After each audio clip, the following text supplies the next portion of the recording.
even yung mga tao sa DOH now, mga natao, doctors. Di ba nag-expose na tayo?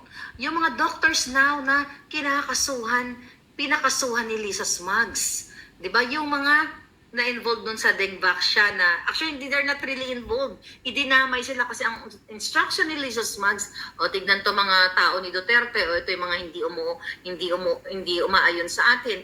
Kapag nakita nyo hanapan nyo ng kaso, pag walang kaso, taniman nyo.